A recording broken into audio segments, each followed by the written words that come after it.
মাদ্রাসা শিক্ষা তার ঐতিহ্য ফিরে পাবে আর উন্নত হবে। এবং আমাদেরকে সতর্ক থাকতে হবে যেন ফেসিবাদ আর জন্মগ্রহণ না করে। মাদ্রাসা শিক্ষার ত্রুটি যারা চেপে ধরতে চাইবে তাদের বিরুদ্ধে আমাদের আন্দোলন এবং সংগ্রাম চলবে। এবং ডক্টর আহমদ আলী সাহেব খুব ভালো কথা বলেছেন, মাদ্রাসা শিক্ষা বিশেষায়িত শিক্ষা, স্পেশালাইজড এডুকেশন। ডাক্তার বানানো, ইঞ্জিনিয়ার বানানো, আইটি স্পেশালিস্ট বানানোর জন্য তো প্রতিষ্ঠান আছে। এটাকে আধুনিক করতে করতে দেওয়ালের সাথে লাগাই দিছি আমরা, আর আধুনিকতা নয়।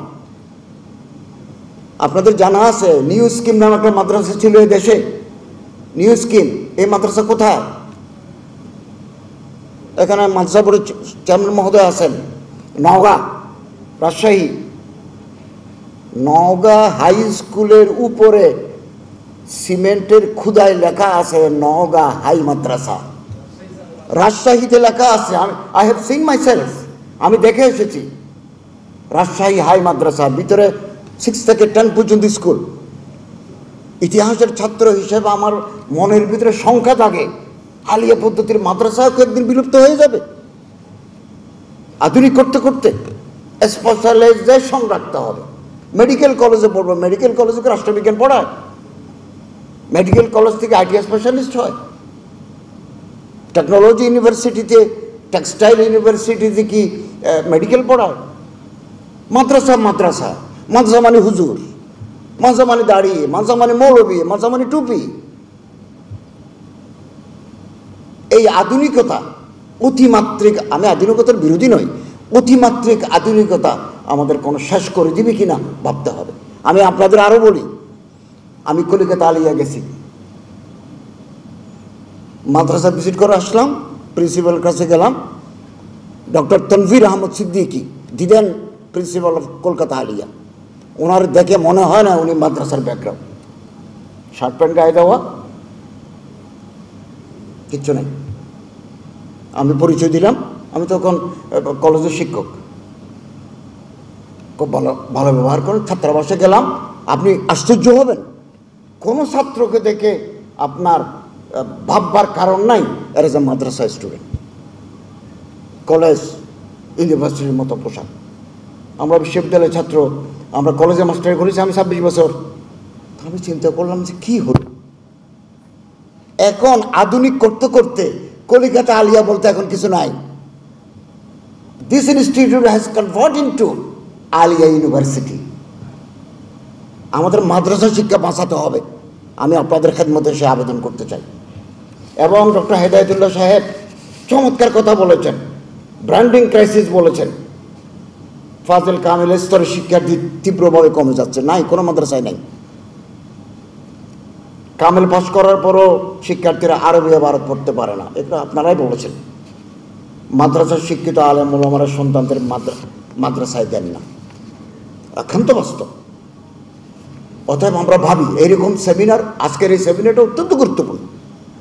আমি আসার আগে আপনারা অনেকে মোল্লা কামরুল হাসান সাইদ সাহেব সহ অনেকে বিদগ্ধ বক্তারা বক্তব্য রেখেছেন। আমার ব্যস্ততার কারণে আমি আসতে পারি না, সৌদি ডেলিগেট অপেক্ষা করছে আমার জন্য মিনিস্ট্রিতে। আমি ডক্টর কালাম বশর সাহেবের সুন্দর বক্তব্য, ডক্টর শামসুল আলম সাহেবের বক্তব্য, ডক্টর ওলিউল্লাহ সাহেবের, শিবির সভাপতির বক্তব্য, প্রফেসর মিয়ানুরুল হক সাহেবের, ডক্টর আহমদ আলী সাহেবের বক্তব্য অত্যন্ত অভিনিবেশ সহকারে শুনেছি। আপনাদের অন্তরের ব্যথার সাথে আমার অন্তরের ব্যথা 100 ভাগ মিলে গেছে। আমরা এই মাদ্রাসা শিক্ষাকে বাঁচাতে চাই।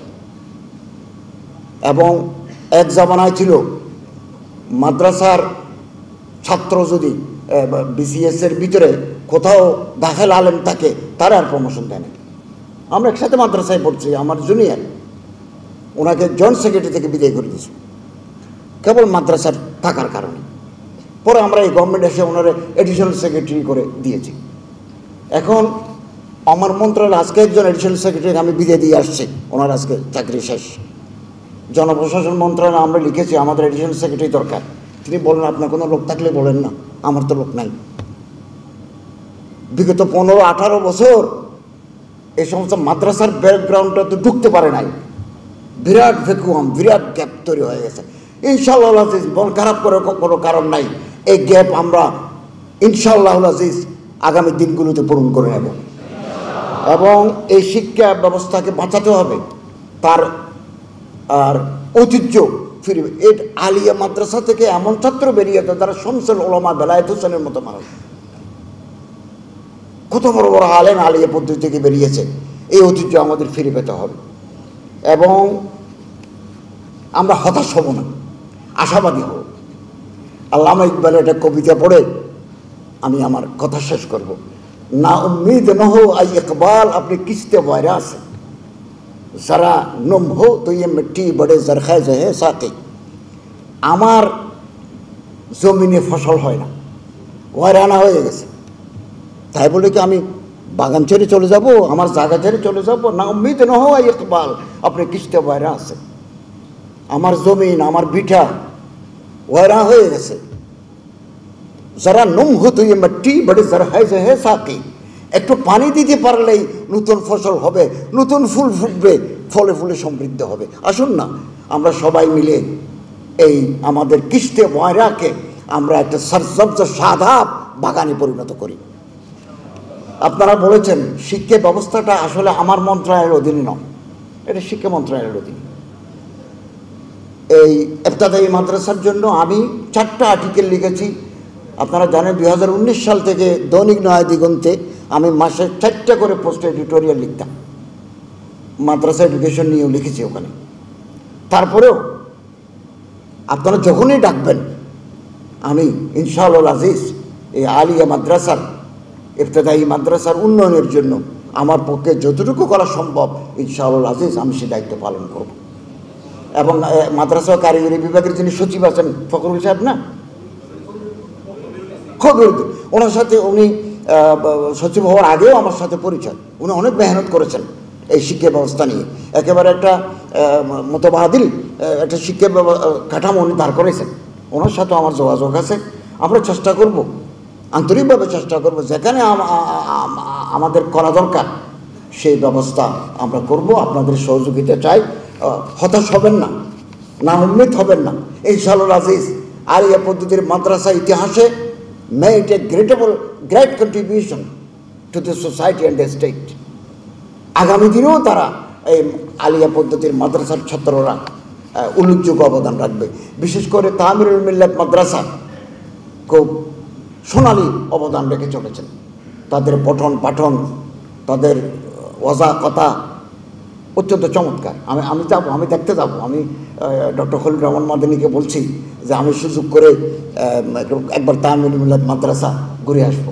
আমি আলা হাদিসের মাদ্রাসায়ও গেছি, বেরলভীদের মাদ্রাসায়ও গেছি, কওমি মাদ্রাসাতে আমি বহুদিন পরে পটিয়া মাদ্রাসায় গেছি।